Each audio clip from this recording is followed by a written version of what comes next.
সুপ্রিয় শিক্ষার্থীরা, চতুর্থ শ্রেণীর ড্রয়িং ক্লাসে তোমাদের সকলকে স্বাগতম। আমি জ্যোতি বিশ্বাস, সহকারী শিক্ষক, arts and crafts model academy. গত ক্লাসে আমরা শিখেছিলাম কিভাবে আমরা শালিক পাখি কিভাবে রং করতে পারি। তোমরা অনেকেই আমাকে দেখিয়েছো রং করে, তবে আমাদের আরো ইমপ্রুভ করতে হবে। অনেকেই ভালো করেছো, অনেকের মোটামুটি হয়েছে, কিন্তু আরো বেশি আমাদেরকে ড্রয়িং করতে হবে, ড্রয়িং প্র্যাকটিস করতে হবে। এখন আমাদের নেক্সট স্টেপ যেটা আছে, সেখানে দৃশ্য আছে কিছু আমাদের বিভিন্ন সমসাময়িক, যেমন গ্রামের দৃশ্য, গ্রামের মেঠোপথের দৃশ্য বা নদীর দৃশ্য, বা কখনো দেখা যাচ্ছে ধান কাটার দৃশ্য এরকম, বা সূর্য ওঠার দৃশ্য, এরকম দৃশ্য আছে। কিন্তু একটা দৃশ্যকে আমরা কয়েকটি ভাগে ভাগ করতে পারি এবং একটা থেকে আমরা কিভাবে রূপান্তরিত করতে পারি সেটার একটা অংশ আমি তোমাদের কাছকে দেখাবো। জাস্ট আমি একটা দৃশ্য আঁকবো যেটাকে কমন ভাবে আমরা নিব আজকের ক্লাসে, খুবই কমন ভাবে আমরা নিব। যেমন একটা দৃশ্যে কি কি থাকে, আমরা আজকে কথাগুলোই বেশি শুনবো ড্রয়িং থেকে। একটা দৃশ্যে সাধারণত, বা দৃশ্য বলতে আমরা গ্রামের দৃশ্য বলতে আমরা যেটা বুঝি সেটা হচ্ছে গাছ থাকবে প্রচুর পরিমাণে, ঘর থাকবে, বিশেষ করে কুড়ে ঘরটা বেশি দেখা যায় এখন, যেহেতু বর্তমানে কুড়ে ঘরটা খুব বেশি দেখা যায় না, তবুও আমরা কুড়ে ঘরটাকে প্রাধান্য দিব যেহেতু আমাদের ঐতিহ্য। এছাড়া আছে নদী থাকে, গ্রাম সবসময় নদী কেন্দ্রিক হয়, একটা গ্রাম গড়ে ওঠে নদীকে কেন্দ্র করে, সেজন্য আমরা সেখানে নদীর একটা অংশ রাখতে পারি। নৌকা, যা নদীকে প্রাণবুজ্জিত, সুন্দর করে তোলে, এরকম কিছু আমরা দেখাবো। তো শুরু করছি আজকের ক্লাস। কমন ভাবে কিভাবে আমরা কোন কোন জিনিসগুলো অ্যাড করলে একটা দৃশ্য পরিপূর্ণতা পাবে, আশা করি তোমরা বুঝতে পারছো। দেখো, আমি এখানে কিছু ড্রয়িং করব যেটা হয়তো প্রথমে বুঝতে অসুবিধা হবে, আমি পরে মার্কার দিয়ে তোমাদেরকে সেটা ড্রয়িং করে বুঝিয়ে দেব।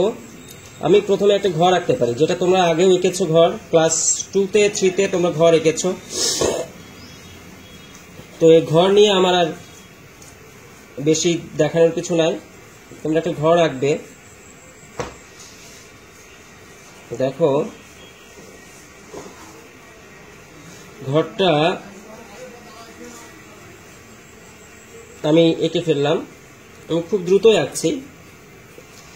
একটা ঘর আঁকলাম, একটা ঘরের পাশে কি থাকে, ঘরের পাশে একটা গাছ থাকতে পারে, একটা খড়ের পালা থাকতে পারে, আমি একটা গাছ ব্যবহার করছি এখানে।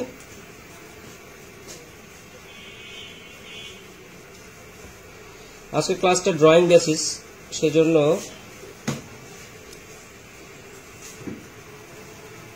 আমি এই গাছটা এঁকে ফেললাম। সেটা যে কোনো গাছ হতে পারে, আম গাছ হতে পারে, জাম গাছ হতে পারে, কাঁঠাল গাছ হতে পারে, কিন্তু গাছ।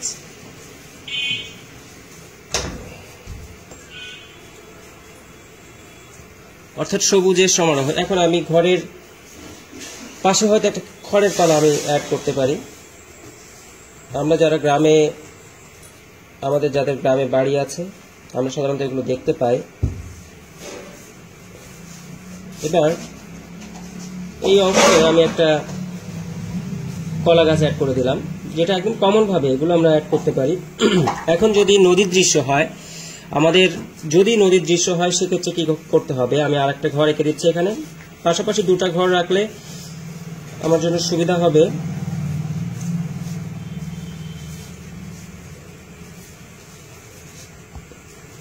আমি এবার পেছনে কিছু গাছ দিয়ে দিচ্ছি।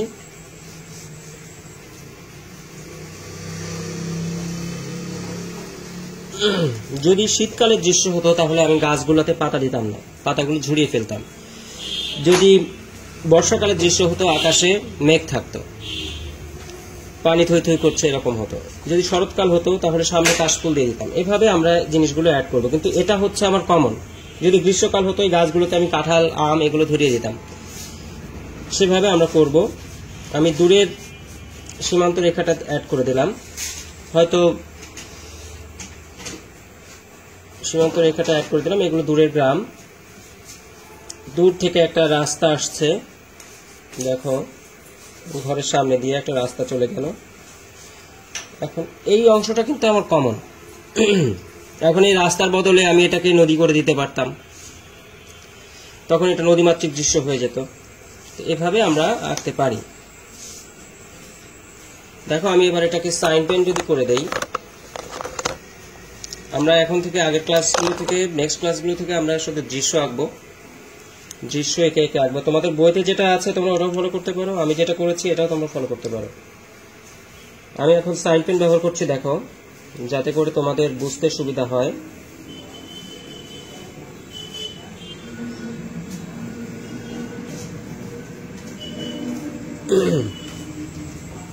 একটা গাছ আঁকলাম,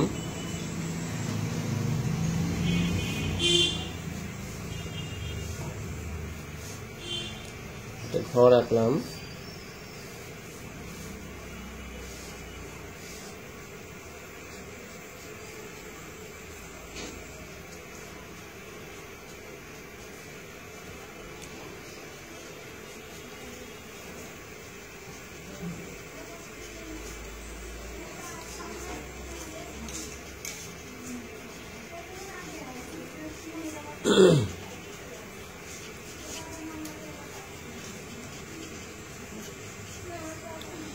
আমার হয়ে গেল একটা অংশ। এরপরে এখানে কলা গাছের কথা বলেছিলাম, কলা গাছটা আমি দিয়ে দিচ্ছি।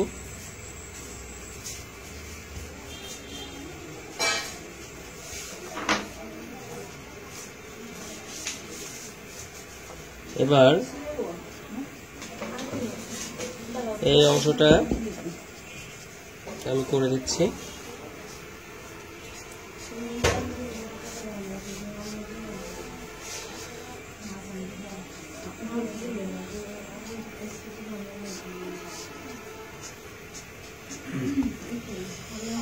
হয়ে গেল। হ্যাঁ, আশা করি তোমরা বুঝতে পেরেছো। এবার দেখো দূরের গ্রামটা আমি দিয়ে দিচ্ছি।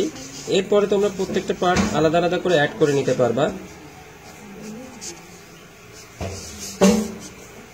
এই রাস্তা আমি অ্যাড করে দিলাম। এখানে কিছু জিনিস তোমরা গাছ টাছ অ্যাড করতে পারো। এখানে একটা বড় গাছ থাকতে পারে, মোটা বড় গাছ আমি অ্যাড করে দিলাম। মোটা বড় গাছ অ্যাড করে দিচ্ছি। তো এই অংশটা হয়তো তোমরা বুঝতে পারছো না, দেখো আমি এখানে দেখিয়ে দিচ্ছি। হ্যাঁ, এই অংশটা এবার দেখা যাচ্ছে। এখানে তোমরা গাছের পাতাগুলা তোমরা দিয়ে দিতে পারো, যেটা ঝুলে আছে বা আছে আলাদাভাবে।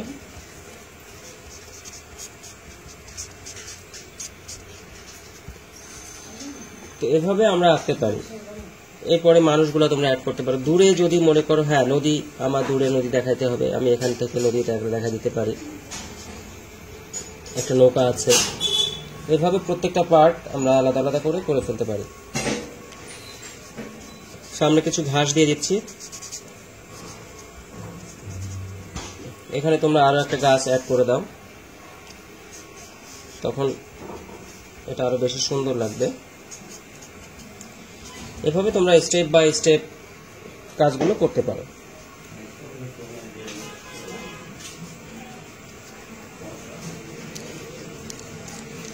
তো এটা হচ্ছে আমাদের পরিপূর্ণ একটা দৃশ্য। এটাকে আমরা বিভিন্নভাবে অ্যাড করে নিতে পারি। আমি এবার